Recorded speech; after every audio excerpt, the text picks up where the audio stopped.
Olá, pessoal. Mais uma vez aqui no Multistúdios para gravar mais um programa One Podcast, mais um Pop. E o Pop hoje, ele vai falar sobre inteligência artificial. E eu trouxe para conversar com a gente a Maria Luísa Reis, que é expertise nessa área. E até... Tudo bem, Maria? Tudo bem, bem, Maria Luísa? tudo bem, bom? Sérgio. Quero agradecer o convite.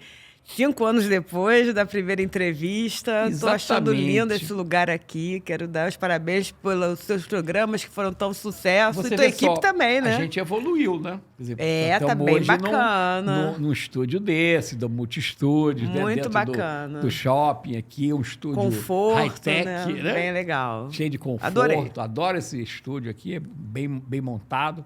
Então, assim, exatamente 5 anos atrás, a gente fez uma entrevista com você no programa One, que está no YouTube, quem quiser ir lá olhar no YouTube vai ver.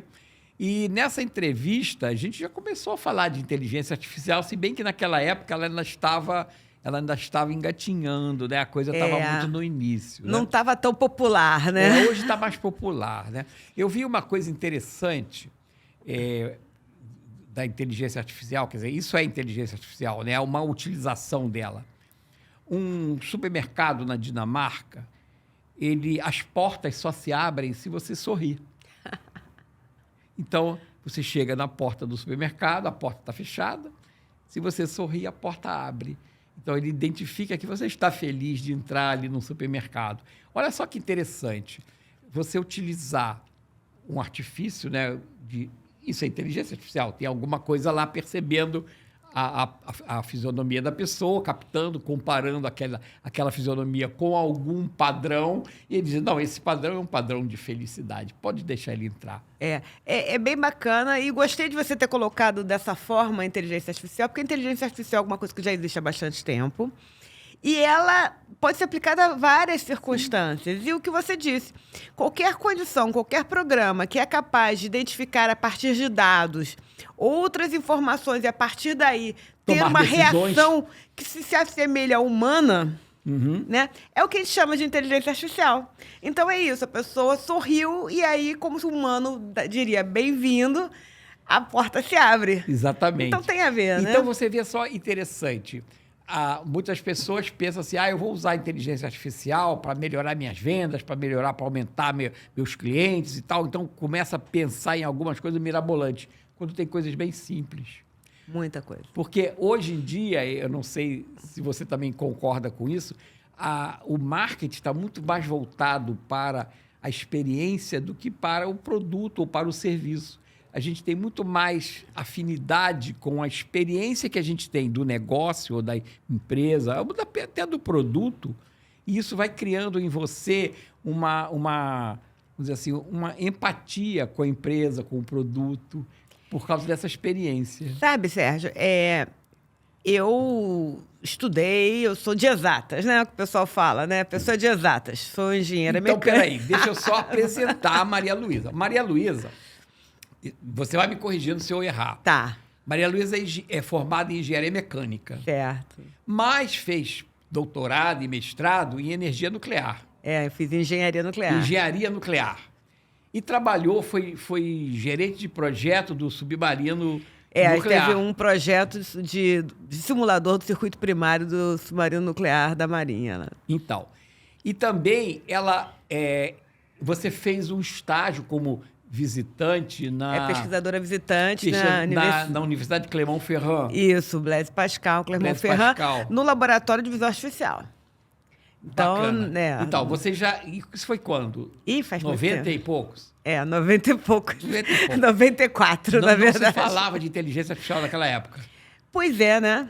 Mas já na verdade, já se falava. Já tinha rede neural, já tinha segmentação, já tinha sistemas de máxima probabilidade. Então, isso já existia. Na verdade, a inteligência artificial não é tão recente. E diria mais que o automatismo, a robótica, a automação na indústria já existia. Começou aí nos anos 80, né? No início dos anos 80, começou a automação e aí envolvia visão, envolvia muita coisa, sensores. Então, já existia na indústria um trabalho interessante ligado à inteligência artificial. O que eu acho que mudou de lá para cá? Minha visão é que com a internet, e aí você falou com marketing e tudo isso, a gente começou a receber muito mais inputs das pessoas, né? Em geral, e não apenas daquele segmento muito especialista que era a indústria, ou a indústria de petróleo, uma indústria rica, autopeças, que grandes empresas que faziam uso organizações. disso de sinais físicos, sinais de temperatura, pressão, cores, etc. E a gente começou a interagir com pessoas. Então, a interação com pessoas, que deu margem à geração de dados, quantidade muito grande, permitiu que a inteligência artificial fosse usada em cima desse conteúdo. E esse conteúdo são as interações. São as pessoas, o conteúdo e o conhecimento. Hoje saiu no jornal que alguns jornais americanos estão processando o ChatGPT porque usam o conteúdo dele. E não pagam direito autoral. E não pagam direito autoral. O Stack Overflow também andou fazendo algum tipo, não sei se chegou a processar, mas chegou a reclamar desse uso do conteúdo. Na verdade, é o conteúdo de todos nós. Sim. Que está sendo usado.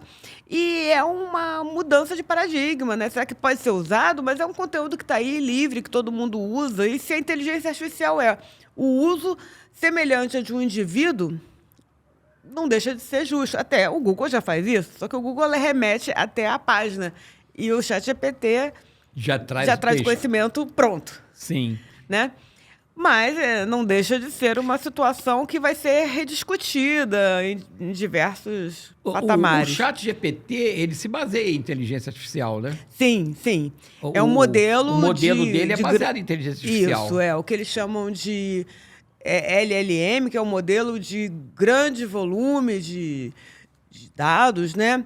E o que acontece? Esses dados são os que estão disponíveis no mercado, né, no mundo, e que ele acumula. Não é só o ChatGPT, tem o antigo Bard, Gemini da Google, tem outros que estão aparecendo por aí. E eles usam modelos que a gente supõe que sejam fortemente baseados em redes neurais e outras coisas semelhantes, mas não tem certeza. Né? Lógico, é um segredo industrial, não deixa de ser. É um open, é uma plataforma aberta, porque você consegue usar as APIs, mas não necessariamente você sabe como é que essa plataforma foi gerada. Sim. Uma vez eu li, não sei se isso é verdade ou se é lenda, que o mecanismo do Google, como é que o Google foi criado, né? O Google é um motor de busca, né? Ele sai buscando uma informação. Você dá uma informação para ele, ele sai buscando aquela informação em bases de dados, em vários lugares, e volta te trazendo o caminho. Dizem, não sei se é verdade, mas eu li isso aí há muitos anos atrás, que a pessoa que bolou esse modelo do Google se baseou nas formigas. Você já ouviu falar dessa história? Não, mas faz sentido, né? Porque o que acontece? A formiga, elas são... A formiga é bem... A formiga é um coletivo, né? Um coletivo bem organizado. Eles têm atividades determinadas, têm hierarquias, tudo mais lá dentro. Então, a formiga, ela tem um contingente de formigas que saem do formigueiro para buscar comida. Então, elas saem e elas distribuem, no caminho, elas colocam uma substância que é um feromônio para marcar o caminho, para ela saber voltar para o formigueiro. Quando ela acha comida, ela volta no caminho colocando mais feromônio para que as outras formigas, quando cruzam... Foi sucesso. Opa, aqui tem mais feromônio, então o caminho é esse para a comida. Aí vão todas elas para lá, para trazer a comida. Então, o Google faz isso. Ele sai buscando o caminho até achar a informação, aí ele volta para te dizer qual é o caminho para você chegar lá. Sim. Faz sentido isso? Faz sentido, né? A gente tem isso já há muito tempo, aqueles robôs, né, que vão lá e trabalham e vão entrando cada vez mais um nível abaixo. Qualquer link que tem, ele vai entrando e ele vai compreendendo, extraindo e guardando num enorme banco de dados que tem todas as informações. E o ChatGPT, ele se baseia na inteligência artificial para fazer isso, não é? A inteligência artificial é feita sobre um modelo de dados que tem um grande volume de informação. Então, a base principal é o grande volume de informação mundial que vem da internet, sem dúvida alguma. E aí você tem um treinamento, né, um modelo que é treinado para não só compreender, mas também aprender a falar conforme você falaria, e às vezes melhor, né? Uhum. Hoje em dia as pessoas refinam o seu texto propondo ao ChatGPT, ao Copilot, para melhora aí meu texto, porque eu não Exatamente. Eu já vi gente usar o ChatGPT para fazer correção. Pra fazer o editor de texto. Mas assim, se a gente pensar, há muitos anos que você já pode colocar no Word, no editor de texto, que ele corrige alguns erros de básicos, ortografia, né? Às vezes concordância. Então, tem vários erros que ele já fazia. E se você pensar bem, aquela brincadeira de você escrever no celular, ele já ir completando, né? Aí o pessoal falava, usa as palavras e vê o que a frase que dá. Sim, ele já antecipa o que você quer, vai né? dizer. Não, já você começou uma palavra, ele já sabe o que você vai escrever. Já é um modelo de linguagem. Ou ele imagina que seja aquilo, ele te dá algumas opções. Então, isso já é inteligência artificial. É um modelo artificial. de linguagem, exatamente. Isso já é. Então a gente já está usando isso há mais tempo do que imagina, né? Sem saber, não. Sabendo, mas não dando importância. Não teve e não tanto... associando isso à inteligência artificial. Bom, a pegada desse programa, do programa One, que a gente está trazendo para um formato podcast, mas ele continua sendo o programa One, a pegada nossa é empreendedorismo, inovação, gestão de negócio e para pequenos negócios de pequeno porte. A inteligência artificial, quando ela começou, as pessoas pensam, não, mas isso daí só empresas de grande porte podem pensar nisso, porque é muito caro. Mas hoje em dia você vê que qualquer empresa pode usar, até em atividades muito simples, muito assim, ligadas ao dia a dia delas, né? Eu até penso um pouco o oposto. Hoje, quem talvez esteja sofrendo mais com as mudanças, com a revolução provocada por esses prompts de ChatGPT, Copilot, são as grandes empresas. Sim. Porque a pequena empresa sempre foi muito enxuta e sempre o grande desafio dela foi conseguir fazer coisas que ela às vezes ambicionava, tinha sonhos, não tinha corpo, não tinha gente para trabalhar para ela. Então ela se virava, né? Aquele eu empreendedor, né? Hoje você pode buscar um auxílio da tecnologia para melhorar a tua competitividade. E aí eu concordo com você. A grande empresa começa a sofrer a competitividade da pequena empresa, que passa a se beneficiar da tecnologia para poder alcançar patamares mais elevados e fazer mais coisas, né? Sem dúvida. Isso está aparecendo nas áreas de consultoria, nas áreas de especializações diversas. Então, eu falo... Outro dia eu dei uma palestra numa empresa e eu, dando alguns exemplos de ferramentas que usam inteligência artificial, dei o exemplo lá do Gama app. Entrem aí, vamos fazer uma apresentação, né, um PowerPoint, sobre um determinado assunto. Aí eu falei, por favor, digam algum assunto do interesse de vocês para a gente colocar aqui como tema principal. Aí eles deram, e eu entrei lá com a frase, um termo especialista, localizado do ponto de vista geográfico, e eu apresentei lá, e ele fez Gerou a apresentação? Em segundos. Com fotos, com dados, com tudo, com tabela, com tudo. Que bacana, né? E aí, o que você pensa? Lógico que as pessoas que estavam lá e as pessoas dessas empresas são pessoas muito competentes, que têm especializações e que têm conhecimento ímpar. Mas gera uma certa insegurança você ver uma ferramenta fazer algo tão rápido e que um profissional levaria umas 2 semanas fazendo. Deixa ele pequenininho. Então, hoje você tem, vamos lá, a pequena empresa tem a oportunidade de usar essas ferramentas para poupar tempo, para estar lá... Para substituir gente que ela não tem. Gente que ela não tem. E não perder a oportunidade que às vezes aparece e você, poxa, eu queria tanto fazer isso, mas não consigo porque eu não tenho oportunidade. Vai ter. Sim. Porque agora a inteligência artificial consegue. E a grande empresa, ela tem que repensar uma série de coisas, porque aquelas pessoas que estão lá são talentosas. Mas talvez aquele agrupamento de profissionais naquele posto já não seja mais o adequado. O necessário. Deveria ter uma reformulação na forma de se colocar. E é uma coisa muito séria, porque hoje existe uma crise de profissionais. Então, a gente não deve abrir mão de bons profissionais num primeiro impulso, porque a concorrência aí está acirrada. Talvez você usar esses profissionais de uma outra forma, né? Então, esse é o desafio. E você precisa, primeiro, fazer essas pessoas aprenderem a usar a inteligência artificial também, porque é óbvio que elas precisam se equiparar em eficiência àquele da pequena empresa. Então, vai ter que aprender a usar. Mas, além disso, tem que redistribuir essas pessoas, e principalmente a expertise delas e o conhecimento, né, de longa data, às vezes, para lugares específicos. E você sabe que eu, por conta desse estudo de inteligência artificial, que eu comecei há 5 anos, né, eu comecei a estudar psicologia. Então, eu estava falando que eu sou de exatas, né? Que eu sou engenheira nuclear e, portanto, uma pessoa assim, muito exata. Muito matemática. Muito matemática. Mas eu achei que eu precisava estudar um pouco de psicologia para poder desenvolver melhor a inteligência artificial. Sim, porque ela entra na parte da neurociência também. Né? E eu, por não ter nenhuma formação nesse sentido, eu fiz um curso online de introdução à psicologia social na Universidade de Queensland, na Austrália. Foi bem bacana, eu achei bem legal.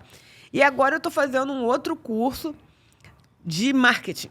Mas um marketing diferente do que, como eu empreendedora há muitos anos, quase 30 anos, que eu tenho a Lab 245, a gente sempre fez vários cursos de marketing, né? É diferente. É um marketing pensando, o produto vem pelas necessidades e vontades do mercado. Então, é a criação a partir do mercado.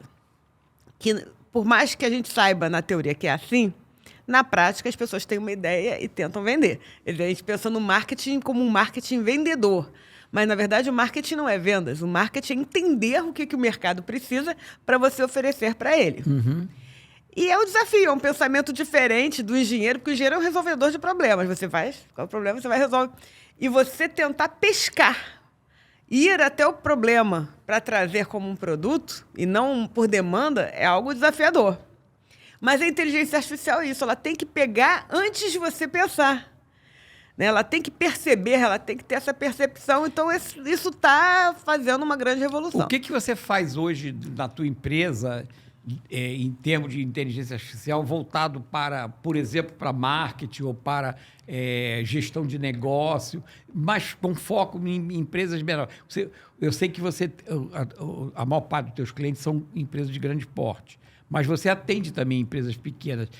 O que essas empresas pequenas estão demandando que são soluções que usam inteligência artificial? A grande empresa, ela normalmente demanda soluções da Lab 245 para a organização da sua empresa interna, para a sua operação. A pequena empresa, em geral, usa as nossas soluções como um valor agregado ao produto que eles vendem. Então, o que a gente oferece na inteligência artificial? Só para contextualizar, a gente oferece produtos que são capazes de ler informações, que ler todo um conteúdo empresarial, corporativo, e a partir daquele conteúdo, a gente pode gerar insights, pode gerar orientações e treinamentos. Então, nós temos a empresa lendo a informação do seu cliente. Então, por exemplo, a sua empresa é contratada como consultora para fazer um planejamento estratégico para uma outra empresa. Uhum. Essa empresa tem uma série de dados que vêm de sistemas de RP, planilhas, documentos, e-mails, tudo. A inteligência artificial consegue ler, a Magali Robô vai ler isso tudo. A Magali é que faz isso? A Magali Robô, A Magali Robô lê isso tudo e cria um modelo, né? Um modelo que você compreende, começa a compreender o funcionamento do negócio. Então, no primeiro nível, o que a Magali vai fazer? Ela vai traçar características do negócio que vão chamar a atenção. Então, uma fragilidade, por exemplo, que tenha numa região que o teu negócio não consegue entrar, ou numa faixa de classe econômica que você não consegue vender, ou numa faixa etária que você não consegue vender, ou algum tipo de problema técnico que você está tendo recorrência. Isso vem logo à tona, porque na leitura de todo esse conjunto, a gente consegue fazer uma leitura histórica e em todas as dimensões que a empresa trabalha. Então, é como se você tivesse uma grande divisão superficial e detalhada. Quer dizer, você vê por cima, que é o que o generalista vê de cima, mas o especialista vê por dentro. E aí a inteligência artificial consegue ver por cima no detalhe. Você vai fazendo uma tomografia Exatamente. Ele vai fazer uma tomografia. Então, para consultoria estratégica, para empresas de marketing, para empresas de administração de condomínios, administração, tudo isso é muito oportuno porque vai surgir coisas que você não pensa. Por exemplo, uma coisa que eu acho que é muito, muito comum das empresas de pequeno porte, é que, às vezes, o empresário... Eu já fui demandado várias vezes, cheguei lá e falei assim, meu amigo, o teu problema não é esse. Você colocou um problema que não é o teu problema. O teu problema é outro, tá? Vou dar um exemplo. Chamado para fazer...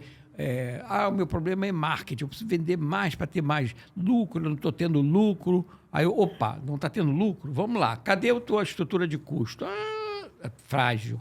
Cadê isso assim? Você não considera isso? Então, peraí. Se eu fizer um planejamento de marketing, aumentar teu marketing, você vai morrer mais rápido. Porque você está dentro de um buraco, cavando. Cada vez que você vende mais prejuízo você tem. Você está tendo prejuízo. Se eu aumentar as tuas vendas, eu vou acelerar a sua morte. Exatamente. Tá? Então, você não está querendo... Você está querendo fazer eutanásia, né? Não é a consultoria, é eutanásia. Vamos ver o que é o problema-chave, o problema raiz. O problema raiz é que você não tem uma estrutura de custo, você não considera uma opção de coisas, então você não está dando lucro.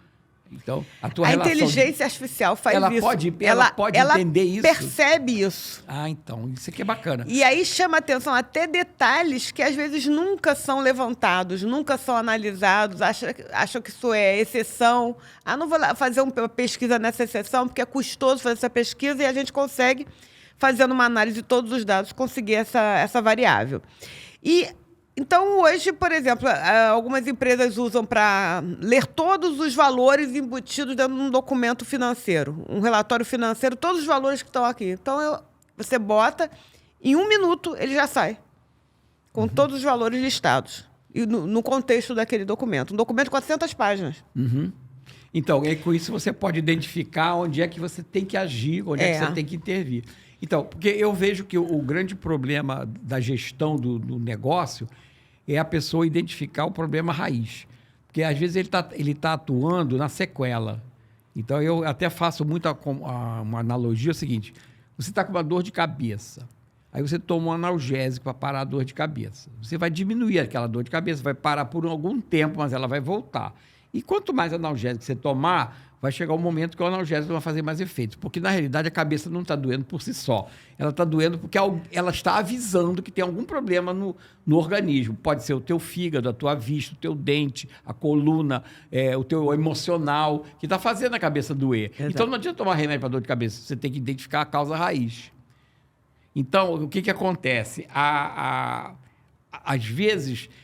O empresário ele não consegue chegar na causa raiz, porque ele não consegue digerir a quantidade de informação que ele tem. Mais do que a causa de um problema, porque todo mundo está procurando resolver problemas, né? Todo mundo quer curar a sua dor de cabeça. Mas vamos que você tem uma oportunidade que está sempre batendo a sua porta e ela passa despercebida. E você não se apropria dela. Por quê? Porque, às vezes, o problema chama tanta atenção que você não percebe a oportunidade. Isso. Quando você trabalha a inteligência artificial, aquela oportunidade vai aparecer e você vai...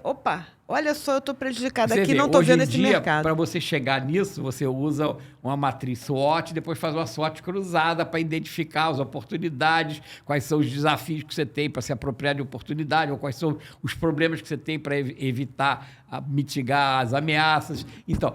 Você consegue fazer, talvez, essa SWOT dinâmica e com uma velocidade incrível. Porque o que acontece? A matriz SWOT, em geral, é feita numa entrevista. Sim. Mas se a pessoa não estiver pensando nisso? Ou ela não sabe aquele problema. Não sabe que aquilo está lá. É. Aquela informação vem nos e-mails, vem nos relatórios, vem isso aqui, mas vem no meio de outras informações que chamam mais atenção. Ela nunca elenca aquilo para analisar. E aquilo fica sempre passando despercebido. Então, a inteligência artificial, ela usa também essa atribuição de detetive para descobrir. Porque ela é isenta, ela não tem emoção. Ela vai olhar igualmente, às vezes... Desconfiando de tudo. Desconfiando de tudo.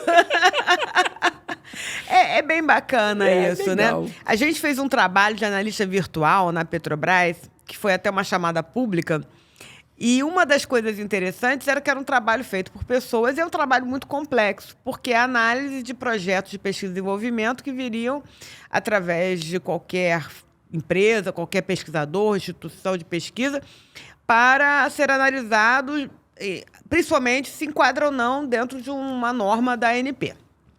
E a norma é muito complexa, tem várias páginas e tem assuntos e avaliações objetivas e subjetivas. E dentro delas você tem que fazer uma classificação por numérica de valores. Ranquear. Então, ranquear a partir do subjetivo e depois entra no objetivo. Então, é difícil. E as pessoas... Aí a Magali destrói isso rapidinho. A Magali resolve fácil, porque ela é isenta. As pessoas, elas são muito boas, mas, em geral, elas se concentram numa ação. Então, aquele indivíduo, aquele analista, ele é melhor na análise de determinadas características, de determinados fatores. Mas não de todos. Mas não de todos ao mesmo tempo. E ela consegue fazer isso. Exatamente. E eu soube que a Magali ganhou um irmão, né? Caio, né? Eu Caio. Me conta a história do Caio. Você já tem 2 filhos cibernéticos, né? A Magali e agora o Caio. Quem é o Caio? O Caio, na verdade, não é uma invenção nossa. O Caio é uma invenção que já está vindo, na verdade, é um nome. Então é o filho adotado. O adotado também, né? É um nome usado nos Estados Unidos, inclusive. É um, que é um Caio? novo profissional. Chief Artificial Intelligence Officer. Ah, tá. Intelligence Officer. Então ele é o diretor executivo da inteligência artificial. E esse diretor executivo de inteligência artificial parece assim, poxa, cada tecnologia que vier por aí vai aparecer um diretor executivo? Não. Mas por que para a inteligência artificial é necessário um diretor executivo? Primeiro, porque a inteligência artificial está balançando com a empresa como um todo. E ela permeia, né? Outras coisas. Ela atua no mercado, ela atua nos profissionais. Ela ameaça a empresa pelas ações da concorrência. Então, são várias coisas que você tem que estar atento. E não pode ser uma pessoa técnica demais. Como é que essa pessoa vai se reportar, vai falar com os seus pares, diretores executivos, um presidente de conselho? Falando coisas técnicas, falando de prompt, né? Em prompt injection e riscos cibernéticos, não dá. Essa pessoa tem que ser clara, falar claramente dos riscos, das oportunidades, as ameaças das concorrências, né? E aquilo que, de repente, a empresa não está tão pronta assim, que são as fraquezas. Então, ele vai, sim, analisar esse SWOT. Ele é a análise da SWOT cruzada. Da SWOT cruzada, realmente com foco em inteligência artificial. Sim. E por que isso é tão necessário, né? Porque é muito ágil esse processo. Está acontecendo muito rapidamente.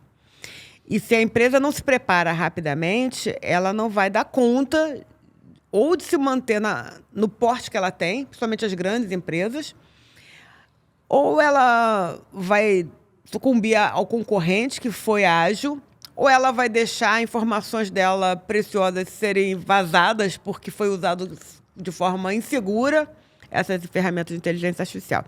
Mas, na verdade, a gente nunca deu curso. Então, isso, na verdade, é um curso que a gente está dando. A Lab 245 nunca foi de dar curso fora do ambiente dos seus clientes. Então, a gente sempre ofereceu formação e treinamento para o cliente da Lab 245 das nossas ferramentas. Por que a gente está dando fora? Porque a gente viu que as pessoas estão meio paralisadas com essa inovação. E empresas muito robustas talvez não estejam sabendo agir e tomar o próximo passo, decidir qual será o próximo passo em relação à inteligência artificial. E foi tudo muito rápido, né? Tem 1 ano, praticamente, que essas ferramentas foram lançadas nos aplicativos de celular. E a velocidade com que isso evolui é uma velocidade absurda, né? Você não consegue acompanhar o ritmo, né? Mesmo que você queira se aprofundar, daqui a pouco surgiu coisa nova. E aí, o que acontece? Se você vai ficar estudando tudo que sai de inteligência artificial, você não faz outra coisa. Não toma decisões. Você só vai ficar estudando. Então, a gente pensou, não, a gente tem que ajudar o mercado nessa hora. Mas esse Caio, quer dizer, ele é um curso ou ele é uma personagem que você introduz na empresa para ela ter essa função? O Caio é uma função da diretoria executiva e a gente está oferecendo um curso de liderança em inteligência artificial. né, oferecendo esse curso exatamente para as pessoas ficarem alertas. E isso vale para pequena e para grande empresa. Uhum. A pequena empresa, porque ela vai, mesmo sendo, por enquanto, eu empreendedor, né? Ele vai Mas um ele dia tem que ser querer mais ter mais gente, ele vai competitivo, ter né? que ser mais competitivo e até aproveitar o momento em que ele está num diferencial, porque ele conseguiu usar a inteligência artificial. E, às vezes, a outra empresa, que é maior do que ele, não usou, ele sai na ele não frente. pode perder. Sim. Esse bonde, ele tá lá na frente, ele tem que se manter. Tá. Então, ele tem que aprender. Aí o Caio ajuda. O Caio vai ajudar.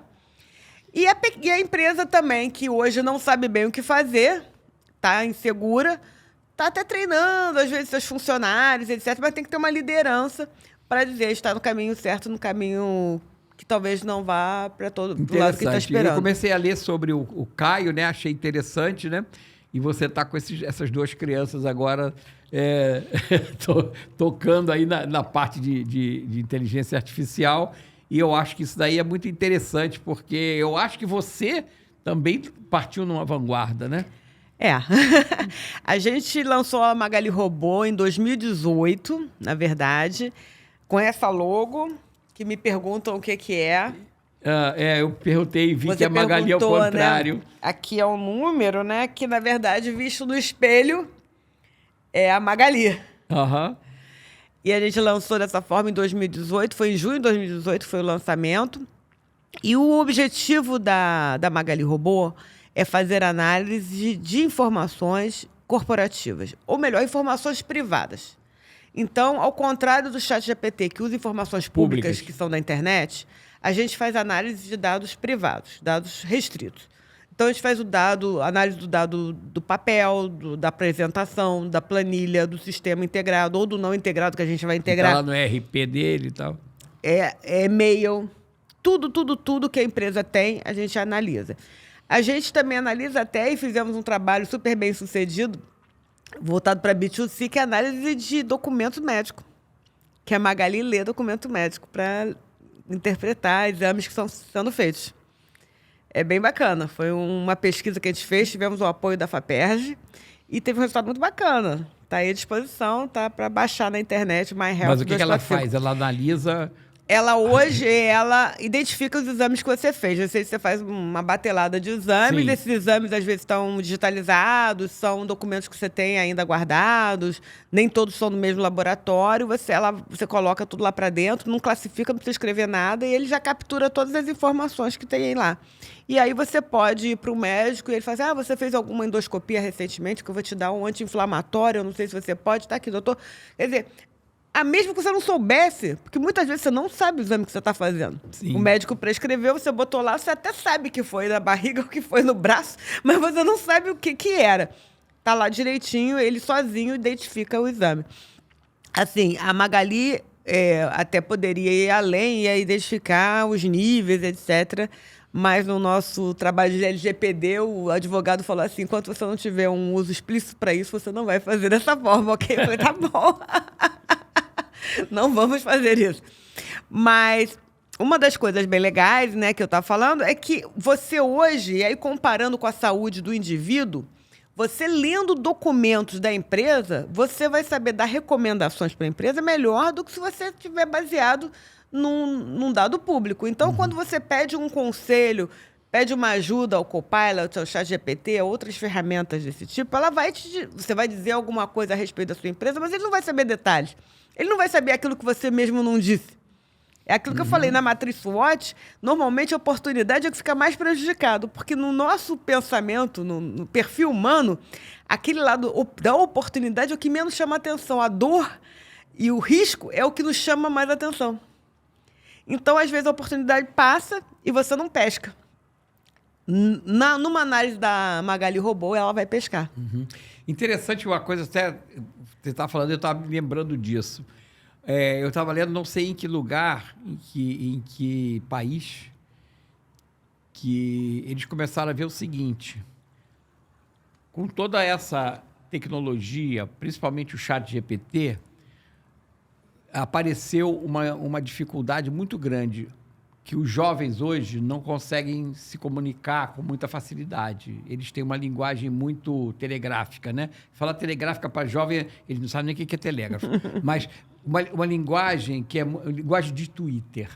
Então, quando você vai formular alguma coisa para o chat GPT na linguagem de Twitter, você não consegue nada. Você tem que formular uma questão com muito mais... Você passa menos elementos e, portanto, ele sabe menos a respeito. Então, quanto mais a tua língua você domina, melhor você se comunica com o chat GPT. Então, o que eles passaram a pensar? Opa, a gente tem que melhorar o ensino da língua, da gramática, para que eles possam formular questões. E cada vez mais vai ser importante isso. E melhorar a capacidade de transmitir um conteúdo. Às vezes, falar de forma pomposa, mas não dizer nada, não é bom. Então, ele tem que começar a passar o máximo de conteúdo. Então, você vê o seguinte... Ao mesmo tempo que a tecnologia está avançando e está criando uma série de novas possibilidades, ela também está tentando resgatar aquela sua cultura que estava lá atrás, que você acha que não precisa mais aprender português, não precisa mais, vamos dizer, o brasileiro, não precisa mais aprender português, gramática, porque isso não me leva a nada. Claro, daqui a pouco você não vai conseguir falar com o chat GPT. E o ChatGPT tem feito umas coisas bacanas. Eu acho até surpreendente que as novas gerações estão usando mais do que as antigas. Então, às vezes, você vê aquela carta aquele e-mail bem escrito, assim, não que você não ache que as pessoas são cultas, mas talvez aquele capricho todo. Não é normal. Aí você pensa assim, nossa, foi tão bem escrito. Não, mas eu falo assim, não é na resposta, é na formulação da questão. Não, mas o que eu estou dizendo é que essa resposta, na verdade, foi o ChatGPT que escreveu. Sei, não foi ele. Não foi ele, mas é bom, porque ele lê. E será que ele consegue interpretar aquilo? Acho que sim, acho que sim. Acho que é um aprendizado aí, tem uma troca.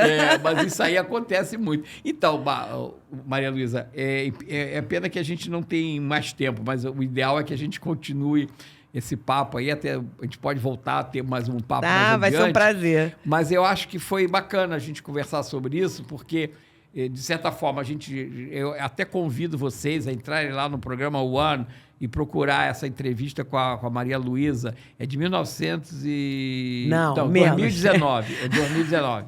Desculpa, é 2019. A gente também faz isso. Tem 5 anos. Então, tem 5 anos...